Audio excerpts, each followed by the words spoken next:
그곳에 가서 뭘 했겠습니까? 이 사람이 서커스단을 조직을 해서 서커스단 일종의 구단주가 되었습니다. 이 미국에 머무는 동안 여러 가지 많은 사업을 했습니다만 이 사람으로 하여금 대박을 치게 한 사건이 하나가 있었는데 그게 뭔가 하면은 미국과 캐나다 국경에 가면 여러분 나이아가라 폭포라고 있죠. 우리 나이 든 분들이 제일 좋아하는 나이아가라 폭포가 있습니다. 예. 나이아가라 폭포가 세계적으로 유명한 폭포고 여러분 가보신 분들이 많이 있을 텐데 그 위에다가 밧줄을 걸고 건너는 일이에요. 지금은 그게 그 레인보우 브릿지라고 하는 다리가 아예 놓여 있습니다만은 그 당시에는 다리가 없었습니다. 양쪽에 그 나이아가라 폭포가 얼마나 넓습니까? 넓은데 양쪽에다가 이게 기둥을 세우고 밧줄을 메고 그 위를 건너서 가는 거예요. 그러니까 지금처럼 이렇게 텔레비전이 이렇게 발달하지 않았지만 미국 전역에서 사람들이 구름대와 같이 몰려왔습니다. 1859년 6월 30일인데 나이아가라 계곡, 나이아가라 폭포 위에다가 길이 340m, 굵기 8.3cm 밧줄을 걸었습니다. 그걸 폭포 위에 49m 높이에다가 밧줄을 걸어가지고 건너는 겁니다. 긴 장대를 하나 들고 그 위에 340m를 걸어서 그 밑에 여러분 나이아가라 폭포가 얼마나 굉장합니까? 그 위를 건너는 거예요. 건너는 게 한 번이 아니고요. 여러 차례 건넜어요. 그때만 걷는 게 아니고 여러 차례 건널 때마다 아이디어가 첨가가 되는데 어떨 때로는 눈을 가리고 이렇게 건너서 눈을 가리고 이렇게. 때로는 자루 속에 들어가가지고 이렇게 하고 또 어떤 때는 그 손수레를 끌고 건너기도 하고요. 또 한 번은 또 대나무로 중말을 만들어가지고 건너기도 하고요. 중간에 가다가 한가운데서 오므렛을 만들어 먹기도 하고 더 놀라운 거는 의자 있죠. 의자를 한 개 들고 가가지고 중간에 가가지고 의자의 한 발을 밧줄 위에 놓고 그 위에 올라서는 겁니다. 이 상상할 수 있겠습니까? 예. 신기에 가까웠지.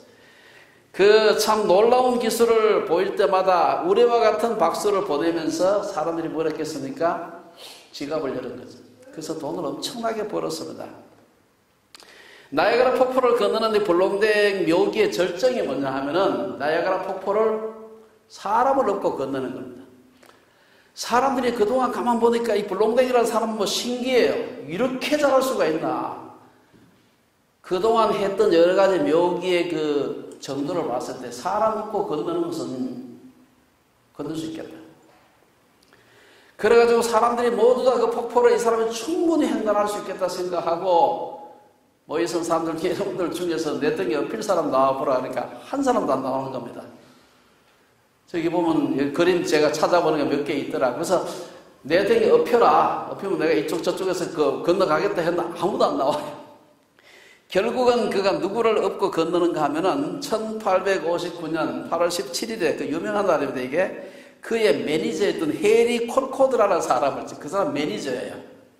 매니저를 얻고 건넜어요. 저 지금 그때 사진이 없어가지고 그림을 그린 게 나오고 이런데요. 저기 보면 실제로 그 사람을 얻고 나이아가라 폭포 위로 이 밧줄을 장대를 잡고 건너는 겁니다.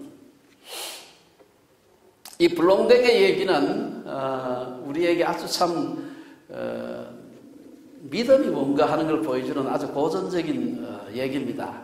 우리가 입으로는 예수님은 우리 인생의 생사화복을 주관하시는 분이다.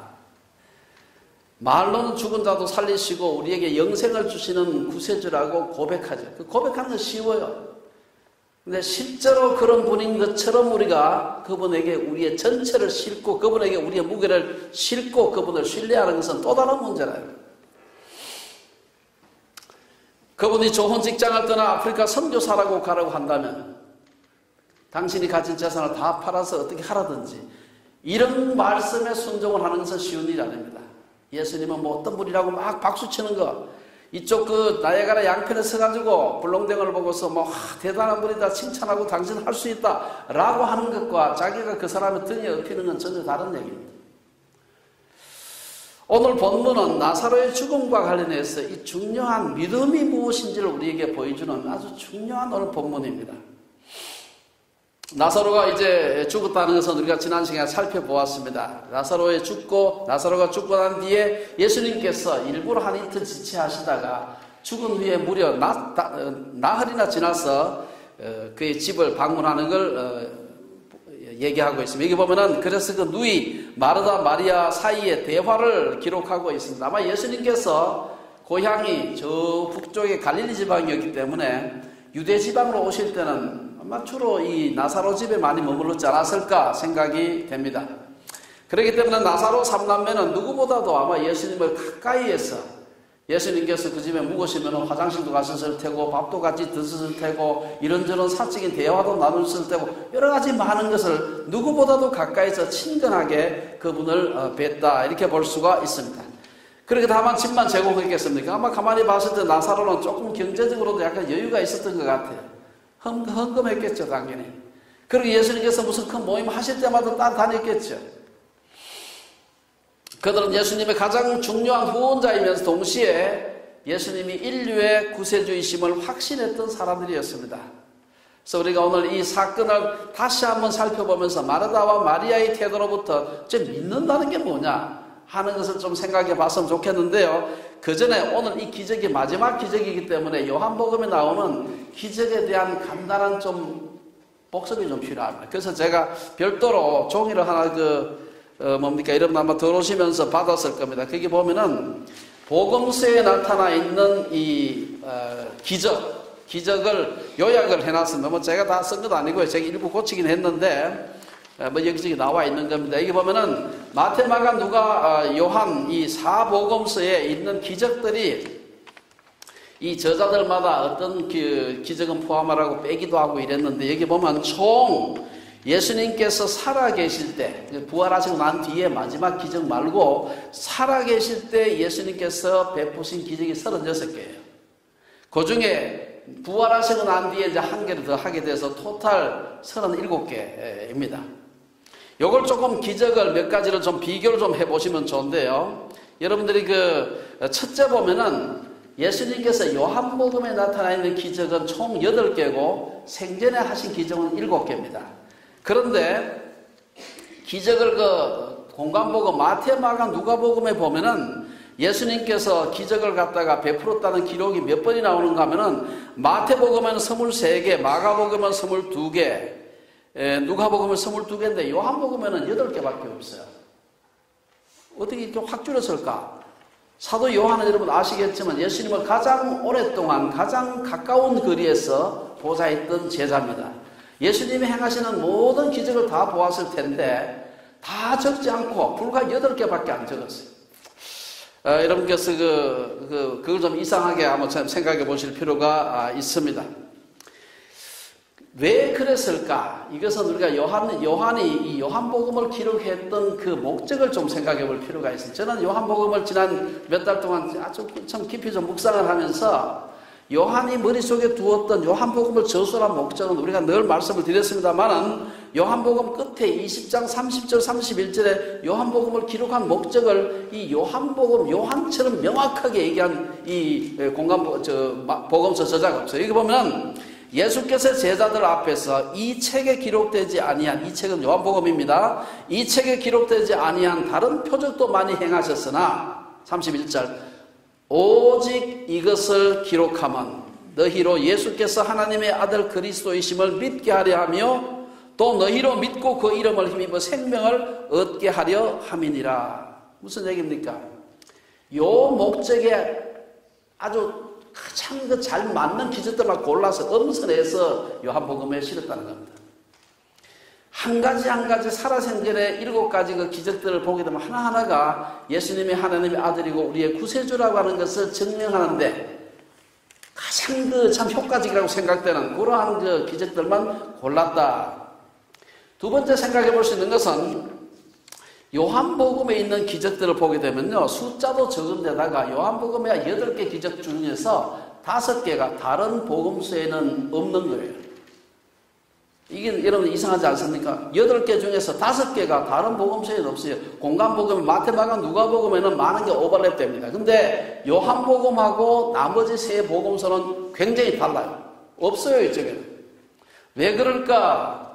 예를 들어서 예수님의 그 첫 번째 기적이 가나 혼인잔치에서 물로 포도주 만든 사건인데 이 사건도 요한복음에만 기록되어 있습니다. 4장에 보면은 백부장의 병든 종을 먼 곳에서 고친 사건도 요한복음에 있는 사건이에요.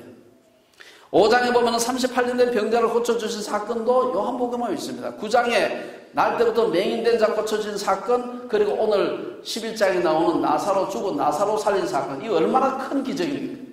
근데 이 모든 기적이 요한복음에 있고 마태복음은 기록을 안 하고 있어요. 왜 그랬을까? 정확한 원인은 제가 잘 알 수 없습니다만은 아마 요한이 가장 어린 나이에 제자로 부름을 받았고 예수님의 사랑을 가장 많이 받았는데, 그래서 가장 근접해서 예수님의 3년의 공생애를 아마 옆에서 지켜보았을 텐데, 아마 요한이 생각할 때 누구보다도 많은 기적을 보지 않았을까, 그 생각을 해봤습니다. 다른 제자들이 왜 이걸 기록을 안 했을지 궁금해요, 사실은. 예. 세 번째, 요한이 이 기적들을 기록하는 걸, 8개를 기록하는 그 순서를 보게 되면 순서가 치밀하게 고안되어 있다는 걸 볼 수가 있습니다. 왜 그렇게 고안했습니까? 이유가 간단해요. 예수께서 하나님의 아들 그리스도이심을 믿게 하기 위해서 이렇게 배치를 한 것입니다. 특히 마지막에 오늘 나사로를 살린 이 마지막 표적은 예수님 자신의 십자가 얘기로 바로 이어지는 것을 볼 수가 있습니다. 유대인 지도자들에게는 다른 예수님이 행하신 모든 기적들도 위험했죠. 예수님이 저런 기적을 행하면 사람들이 예수를 진짜 메시아로 알지 않을까 했는데, 오늘 이 기적이야말로, 이 기적을 보게 되면은 사람들이 예수님을 메시아로 받아들이지 않을 수가 없다는 것을 유대인 지도자들이 너무 잘 알고 있었어요. 그래서 저런 기적을 행하는 자를 그냥 놔둘 수 없다 해가지고 그 다음 바로 예수님을 십자가에 죽일 모의를 하는 것을 볼 수가 있습니다. 53절, 오늘 본문은 아닙니다만은 53절을 보면 이날부터는 유대인들이 예수를 죽이려고 모의하는 구체적인 모의를 본격적으로 시작하는 걸 볼 수가 있습니다. 나사로 기적과 관련된 이런 차별성 말고도 요한복음의 가장 큰 구조상의 특징은 예수님의 마지막 일주일, 오늘 지금 이 사건으로부터 불과 한 일주일 사이 뒤에 예수님이 죽게 됩니다. 예수님의 마지막 일주일이 요한복음 총 21장까지 있는데 거의 절반이 마지막 일주일에 대한 기록입니다. 그만큼 예수님의 마지막 일주일이 예수께서 하나님의 아들이요 그리스도이심을 증명하는데 중요한 사건이라죠. 중요한 데는 비록 짧은 기간이지만 지면을 많이 할애해서 기록을 할 수밖에 없는 것이죠. 다른 모든 공간복음에는 보면 예수님의 마지막 일주일이 대개 한 30%, 25%, 30% 정도의 지면을 할애. 다른 저자들도 마지막 일주일이 중요하다고 생각했습니다. 그렇기 때문에 마태복음 같은 거 28장까지 있는데 그 중에 한 30% 가까이를 마지막 일주일에 배치를 하고 있어요. 누가복음, 마가복음도 마찬가지입니다. 근데 요한복음은 거의 50%를 마지막 일주일에 집중하고 있는 것을 볼 수가 있습니다. 그만큼 마지막 일주일이 중요하다. 오늘 본문을 우리가 한번 좀 먼저 생각을 해보면, 첫째, 오늘 본문으로 볼 수 있는 것은 죽음의 비참함입니다. 오늘 이 죽음이라는 게 얼마나 비참한가. 나사로는 죽어서 이제 장사 지낸 후 나흘이나 지났고 많은 사람들이 예루살렘에서 나사로 집에 문상하러 왔습니다. 마르다와 마리아는 슬픔 가운데 있었고, 예수님이 왜 나사로가 죽기 전에, 오빠가 죽기 전에 우리 집에 오셔가 좀 고쳐주지 않았을까? 매우 아마 섭섭한 마음을 갖고 있었습니다. 왜 우리는 이렇게 죽음을 두려워할까? 아마 제일 중요한 이유는 죽음의 최종성, 죽음의 비참함이 아닐까 생각합니다. 오늘 본문은 죽음이 얼마나 슬프고 비참한 것인지를 여러 차례 언급하고 있었습니다. 나사로가 죽었을 때 많은 유대인들이 마르다와 마리아에게 그 오라비 일로 위문하러 왔다. 여러분, 예루살렘에서 마르다가 살았던 그 베다니까지 거리는 한 3km, 2km, 3km 정도 되니까 걸어올 수 있는 거리입니다. 언제 어디서나 죽음은 슬프고 많은 사람들의 위로를 필요로 합니다. 예수님께서 나사로가 죽기 전에 오시지 않은 것에 대해서 마르다가 원망을 인투로 예수님에게 주께서 여기 계셨다면 내 오라비가 죽지 아니하였겠나이다. 거의 비슷한 말을 몇 절 후에 마리아도 주께서 여기 계셨다면 내 오라비가 죽지 아니하였겠나이다. 안 오셔서 죽었다는 겁니다. 비록 사방의 권세를 이기신 분이지만 이 죽음은 예수님에게도 슬픈 일이었습니다. 나사로의 죽음을 보고 마리아와 유대인들이 우는 것을 보시고 예수님도 그 심령에 비통히 여기시고 불쌍히 여기셨다. 비통히 여긴다는 말 속에는 분노한다는 뜻이 포함되어 있습니다. 예수님은 사망의 세력이나 마귀에 대해서 분노하셨습니다. 나아가서 35절에서 오늘 마지막 절에서 보면 예수님도 눈물을 흘리셨다. 우리 편에는 눈물만 흘리니까 그냥 조용하게 눈물만 흘리셨다. 그게 아니고 여기 사용하는 이 말은 엉엉 울었다는, 눈물이 막 줄줄 흘렸다는 그런 말이에요. 왜 예수님은 나사로의 죽음에 대해서 분노하고 사람들은 죽음을 슬퍼할까? 이거는 죽음은 돌이킬 수 없기 때문입니다. 사람들은 죽음은 끝이라고 생각합니다. 실존주의자들은 죽음을 존재의 소멸이라고 생각합니다. 사람들은 시신을 땅에 매장하는 순간 모든 것이 끝났다고 생각하는 것입니다. 죽음으로 인한 슬픔과 비참함은 불신자들에게만 볼 수 있는 게 아닙니다. 예수를 믿는 사람들도 슬퍼합니다. 여러분 가족들 중에 가까운 사람 중에 세상 사람은 슬프지 않습니까? 예수님을 섬기고 그분의 말씀을 들으며 그분을 메시아로 믿고 있었던 마리아와 마르다도 슬퍼했습니다. 예수님이 하나님이요 산자와 죽은 자의 주라고 고백하면서도 그때까지 한 번도 완전히 죽어서 썩어가고 있는 시체가 일어난 적이 없었다는 것을 그들 알고 있었습니다. 이게 끝이구나. 그래서 그들은 슬퍼했습니다. 그들은 정말로 슬픔 가운데 있었습니다. 두 번째 우리가 생각해 볼 수 있는 것은 나사로가 확실히 죽었다는 사실입니다. 어떤 사람들은 죽은 사람은 다시 살아날 수 없다고 생각하기 때문에 예수님이 나사로를 살리신 것은 그가 완전히 죽지 않았기 때문에 혹은 기절해 있다가 깨어난 게 아닌가. 오늘 본문은 그렇지 않다 하는 것을 얘기하고 있어요. 17절에 보면은 예수님께서 베다니에 오실 때는 나사로가 죽어서 무덤에 있었지 나흘되었다. 랍비들 전통에 의하면 사람이 죽으면 영혼이 육체 위를 사흘간 왔다 갔다 한대요. 어쩜 우리하고 그래 비슷한지 모르겠어요. 우리도 사흘장 왜 합니까? 사흘 동안은 옆에 혼이 왔다 갔다 하다가 가면 살아날 수 있다는 것입니다. 근데 유대인들도 그렇게 생각해서 나흘이 지나게 되면 이건 가망이 없다. 나흘이 지나면 가망이 없다고 생각했어요. 이런 것을 고려해서 아마 예수님께서 요단 동편에 계시다가 한 이틀 정도 뭐 특별한 일도 없었는데 아마 머물머물 하신가 일부러 나사로가 죽어가지고 썩기를 기다렸을 것 같아요. 그러고 난 뒤에 비로소 나흘 뒤에 오신 것처럼 보입니다. 확실하게 죽었다. 나흘이나 되었다. 둘째 18절 19절에 보면은 많은 유대인들이 마리아와 마르다를 위로하기 위해서 예루살렘에서 왔다는 것으로 봤을 때 한 사람이 아니에요. 확실히 죽었고 확실히 장대했기 때문에 위로하러 온 것입니다. 셋째 39절에 보면은 오늘 본문은 아닙니다만은 마르다는 예수님께 주여 죽은 지가 나흘이 되었음에 벌써 냄새가 나나이다. 썩어가지고 냄새가 나는 겁니다.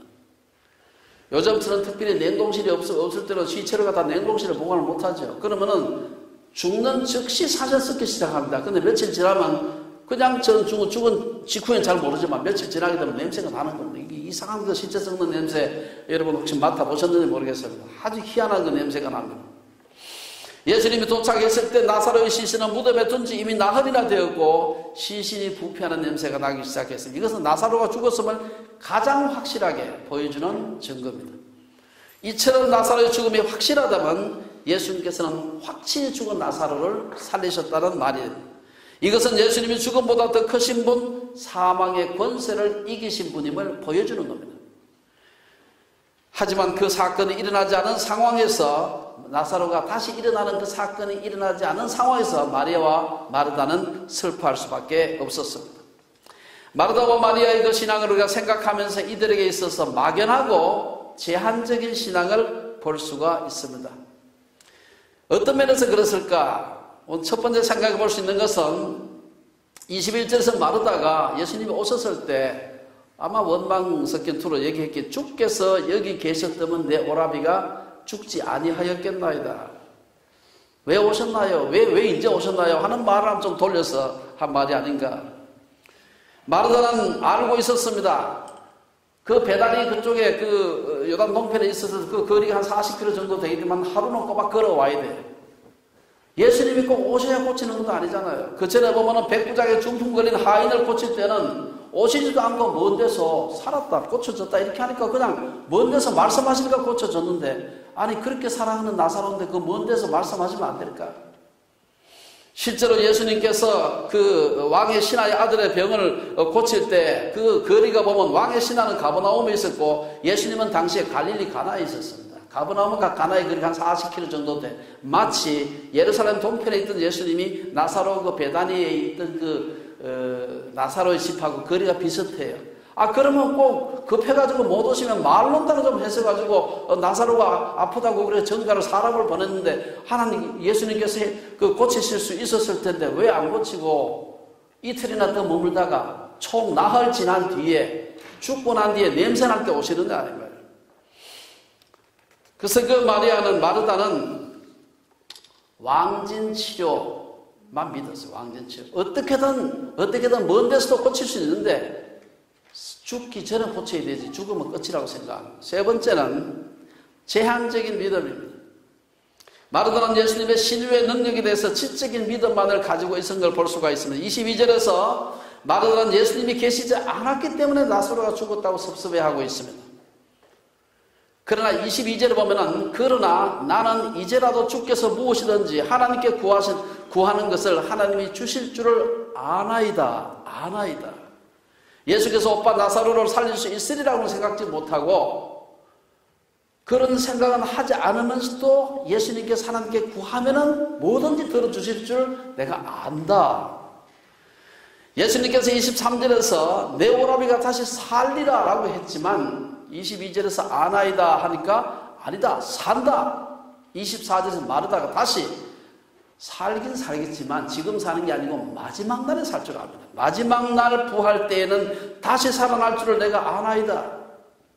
마지막 날에 부활할 거는 사실은 모든 유대인들 그중에 특별히 바리새인들은 다 믿고 있던 바 있어요. 꼭 마리아 마르다 아니라도 바리새인들은 마지막 날 부활 때는 다 살아난다.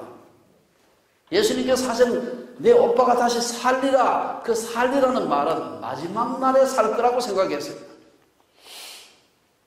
아마 이것은 다니엘서 12장에 근거한 그 말이 아닌가 생각이 됩니다. 예수님께서 그러자 그 말을 받아가지고 마지막 날에는 사는 것을 믿지만 지금은 못 산다 이 말이에요. 그 말을 받아가지고 우리 성경에서 신약 성경에서 우리가 정말 가장 사랑하는 예수님의 대답이 나옵니다. 25절 26절에서 뭐라고 얘기합니까? 나는 부활이요 생명이니 나를 믿는 자는 죽어도 살겠고 무릇 살아서 나를 믿는 자는 영원히 죽지 아니하리니 이것을 내가 그 다음 믿느냐? 아나이다 하니까 믿느냐? 이렇게 묻는 겁니다. 27절에서 마르다는 다시 주여 그러하여다. 주는 그리스도시요 세상에 오시는 하나님의 아들이신 줄 내가 믿나이다. 비로소 믿나이다. 네가 믿느냐? 하니까 믿나이다. 이렇게 고백을 하는 걸 볼 수가 있습니다. 그럼에도 불구하고 마르다는 예수님이 죽은 나사로 죽은 지 나흘이나 돼서 냄새가 썩기 시작하는 나사로는 살릴 수 없겠다라고 생각을 하고 있었던 것입니다. 마리아의 태도는 우리의 믿음이 구체적이고 즉각적이고 실제적이어야 함을 우리에게 보여주고 있습니다. 이것은 예수님의 산상수훈을 보면은 나타나요. 예수님께서 그 말씀하신 걸 보면은 만일 내 오른눈이 너로 실족하게 하거든 빼어내버리라. 이 말이 정말 거칠죠. 한참 있다가 죽을 때인데 빼내는 게 아니고 범죄하거든 빼내고 손이 범죄하거든 자르고 한참 있다가 한 10년 있다가 자르는 게 아닙니다. 바로 자르라 이 말이에요. 너희 원수를 사랑하며 너를 박해하는 자를 위하여 기도하라. 바로 기도하라. 누구든지 내 오른뺨을 치거든 왼편도 돌려대라. 지금 바로 하라는 것이죠. 오늘 여기서 우리가 볼 수 있는 것은 아는 것과 믿는 것이 어떻게 다른가 하는 것을 오늘 본문에서 보여주고 있습니다. 오늘 동일한 본문을 다시 한번 살펴보면요, 이 말씀에서 마르다와 예수님의 대화에서 흥미로운 한 가지가 바로 아는 것과 믿는 것의 대비입니다. 21절 22절에서 마르다는 예수님께 주께서 여기 계셨다면 내 오라비가 죽지 아니하였겠나이다. 그러나 나는 이제라도 주께서 무엇이든지 하나님께 구하시는 것을 하나님이 주실 줄을 아나이다. 마르다의 아나이다라고 하는 것은 지적인 동의죠. 지적인 동의입니다. 이에 대해서 예수님은 23절에서 내 오라비가 다시 살리라 선언했습니다. 이러한 단호한 예수님의 선언에도 불구하고 마르다는 다시 마지막 날에는 다시 부활할 줄 내가 아나이다. 또 그렇게 얘기합니다. 그러자 25절에서 나는 부활이요 생명이니 그 말씀을 하시는 겁니다. 그 말씀하고 난 뒤에는 네가 그것을 믿느냐? 라고 했을 때 비로소 27절에 가서 조금 전에 말씀드린 것처럼 내가 믿나이다. 흥미로운 것은 27절에서 초서 마르다는 예수님이 지금 나사로를 살리실 것을 믿는다고 고백하지 않고 뭐라고 합니까? 주는 그리스도시요 세상에 오시는 하나님의 아들이신 줄 믿나이다. 우리 신약 성경에서 베드로의 그 신앙 고백과 더불어서 가장 유명한 신앙 고백입니다. 이 고백을 하는데도 불구하고 그래도 죽어서 나으리라는 오빠는 못 살아 산다는 것은 생각을 못하고 있었습니다. 마르다와 마리아의 믿음은 믿음이라기보다는 어떤 의미에서 아는 것 혹은 지적인 동의였다. 내적인 확신이라기보다는 지적인 동의였습니다. 여기서 우리는 마르다와 마리아이면서 아나이다. 이것은 단순한 지적 동의를 의미하는 것이지만 믿는 것은 삶의 실천 행동의 변화를 전제한다는 것입니다. 그래서 마르다는 예수님이 그리스도시 하나님의 아들이신 줄 믿으면서도 그러면서도 죽은 오빠는 못 살릴 것이다. 우리가 정말 이게 마르다 마리아 얘기가 아닌데 지금 우리가 정말 그렇게 믿고 있나 생각해 봐야 돼요. 정말 그렇게 믿고 있는가? 제가 앞에 소개했던 그 블롱댕 그 천재 외줄타기 고개사 블롱댕 이야기는 아는 것과 믿는 것의 차이를 보여주는 아주 고전적인 얘기입니다. 아주 유명한 얘기죠. 어떤 것은 아는 것은 아무런 책임이나 위험 부담이 없습니다. 믿는 것은 책임과 위험 부담이 수반되는 것입니다. 링컨이 그 당시에 그 블롱댕하고 링컨이 같은 시기에 살았습니다.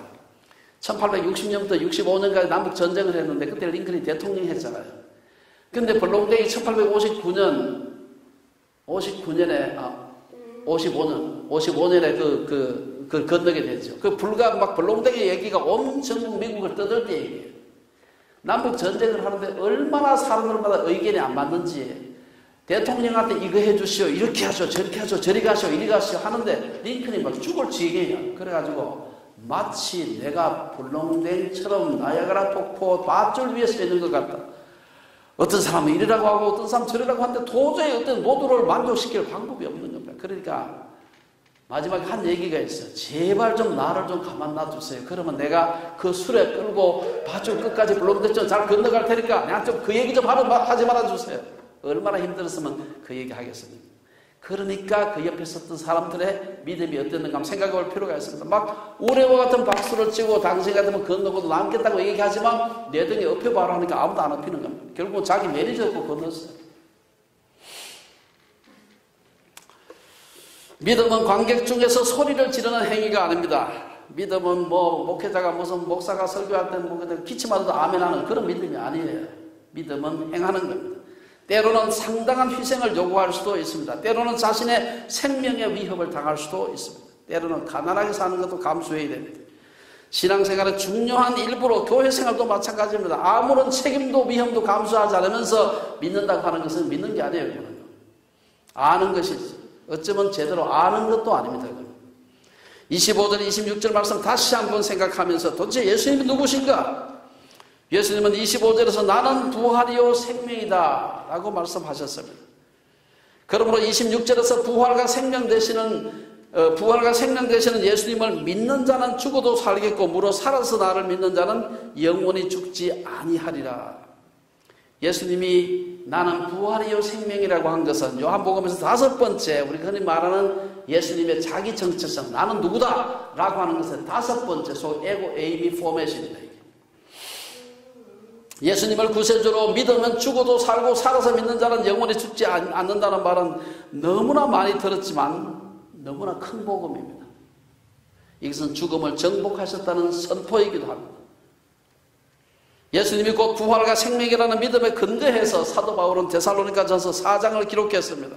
예수님이 재림하실 때 어떤 일이 일어날까? 부활장이라고 하는 데살로니가전서 4장에서 바울은 뭐라고 얘기합니까? 주께서 호령과 천사장의 소리와 하나님의 나팔 소리로 친히 하늘로부터 강림하시리니 그리스도 안에서 죽은 자들이 먼저 일어나고 그 후에 우리 살아남은 자들도 그들과 함께 구름 속으로 끌어올려 공중에서 주를 영접하게 하시리니 그리하여 우리가 항상 주와 함께 있으리라. 사도 바울이 왜 데살로니가 교회들에게 이 얘기 했습니까? 그러므로 바로 뒤에 나옵니다. 그러므로 이러한 말로 서로 위로하라. 죽음의 비참함, 죽음의 최종성을 생각한다면 죽음 앞에서 슬퍼하지 않을 사람이 없는 걸. 그러나 다시 산다는 부활의 소망을 가지고 서로 위로해라. 부활과 생명 되시는 예수님을 가장 확실히 믿게 되면 우리가 고난 중에도 기뻐할 수 있다고 성경은 가르치고 있습니다. 우리가 잘 아는 사도행전 16장에 보면은 바울이 빌립보에서 귀신 들린 여종 고쳐주고 난 뒤에 존이라고 감옥에 갇힌 기사가 나옵니다. 여기 보면은 한밤중에 바울과 실라가 기도하고 하나님을 찬송하며 죄수들이 듣더라. 억울하게 갇혀가지고 자기 동네도 아니고 먼 동네 그 전도여행 다니다가 갇혔는데 뭐가 좋아서 그 찬송하고 기도했을까? 우리에게 있는 그 소망 때문입니다.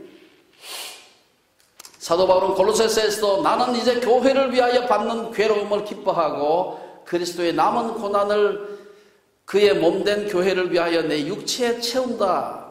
사도 바울은 그 부활에 대한 소망 때문에 나와 같이 자격 없는 자가 그리스도의 남은 고난을 받으니 감사할 뿐이다.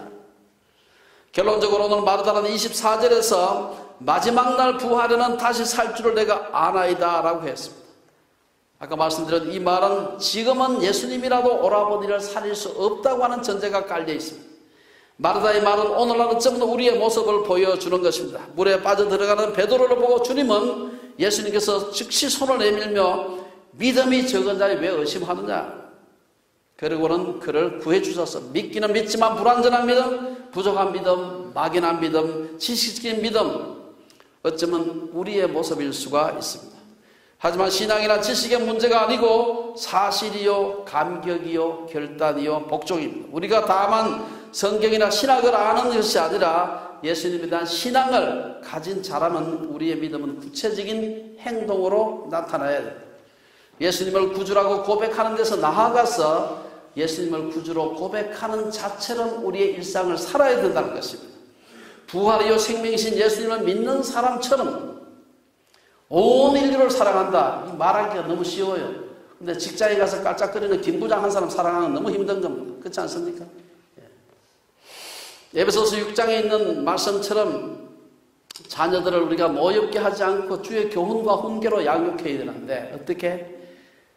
우리의 부활 되시는 예수님의 그 말씀 생각하며 부활의 소망을 가진 자로서 이 계명을 지켜야 한다는 것입니다. 공부하는 학생들은 성실하고 진실하게 공부해야 합니다. 직장생활 하시는 분들은 죽게 하듯 하라는 그 말씀을 기억해야 됩니다. 막연한 믿음이 아니라 말씀을 배우고 그 말씀대로 일상을 살아가는 것, 그것이 기독교 세계관적인 삶이고 그것이 기독교 세계관적인 믿음입니다. 그 믿음의 배경에 있는 것은 부활에 대한 신앙. 정말로 믿느냐? 아는 게 아니고 믿느냐? 부활에 대한 신앙을 가지고 우리의 일상을 살아가기로 다짐하는 결단하는 주일의 식구들 되시기를 주의 이름으로 축원합니다. 기도하겠습니다.